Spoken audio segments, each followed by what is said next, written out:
جو مرد عورت شب قدر کی نشانیوں کے بارے میں جاننا چاہے تو آپ علیہ السلام نے جو شب قدر پہچاننے کی نشانیاں بتلائی ہیں، اگر بندہ ان کو اچھے طریقے سے ذہن نشین کر لے یا سمجھ لے تو اس کے لیے شب قدر کو معلوم کرنا آسان ہو جائے گا۔ اور میرے نبی نے فرمایا وَمِنْ أَمَارَاتِهَا لَيْلَةٌ بَلْيَةٌ صَافِيَةٌ، پہلی نشانی وہ رات کھلی ہوئی چمکدار ہوگی، ساکنۃ ساجیۃ، صاف ہوگی، شفاف ہوگی۔ نمبر 5، لا حارۃ ولا باردۃ، نہ زیادہ گرم ہوگی نہ زیادہ ٹھنڈی ہوگی بلکہ معتدل ہوگی، اور اس رات کے اندر چاند انوارات کی کثرت کی وجہ سے چمکتا ہوا ہوگا۔ ولا يحل لنجم ان يرمى بها تلك الليلة حتى الصباح، اور اس رات میں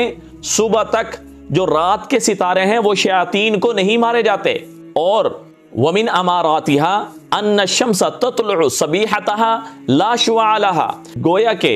اس رات کے بعد جب سورج طلوع ہوگا تو وہ بغیر شعاع کے طلوع ہوگا۔ مُسْتَوِيَةً كَأَنَّهَا الْقَمَرَ لَيْلَةَ الْبَدْرِ، چاند ایسا بالکل ہموار ٹکیا کی طرح ہوگا جیسے 14ویں رات کا چاند ہوتا ہے۔ اور اس رات میں ہر چیز سجدہ کرتی ہے، درخت بھی سجدہ کرتے ہیں، زمین پر گرتے ہیں اور پھر وہ اپنی جگہ آ جاتے ہیں، لیکن یہ جو سجدہ کرنا، زمین پر گرنا، یہ امور کشفیہ میں سے ہے، ہر ایک کے سامنے ظاہر نہیں ہوتا ہے۔ اور شب قدر کی ایک دلچسپ نشانی یہ بھی ہے، ایک صحابی ہیں حضرت عبدہ بن ابی لبابہ رضی اللہ تعالیٰ عنہ، وہ کہتے ہیں کہ میں نے 27ویں رات یعنی طاق راتوں میں سے 27ویں رات کو سمندر کا پانی چکھا تو وہ سمندر کا پانی میٹھا نکلا۔ تو 27ویں رات میں سمندر کے پانی کا میٹھا ہونا یہ بھی شب قدر کی نشانیوں میں سے ہے۔ ایک تابعی حضرت ایوب بن خالد رحمۃ اللہ علیہ، وہ کہتے ہیں کہ مجھے ان طاق راتوں میں سے ایک رات میں غسل کرنے کی حاجت ہو گئی، کھانے کے لیے جب میں نے سمندر کا پانی استعمال کیا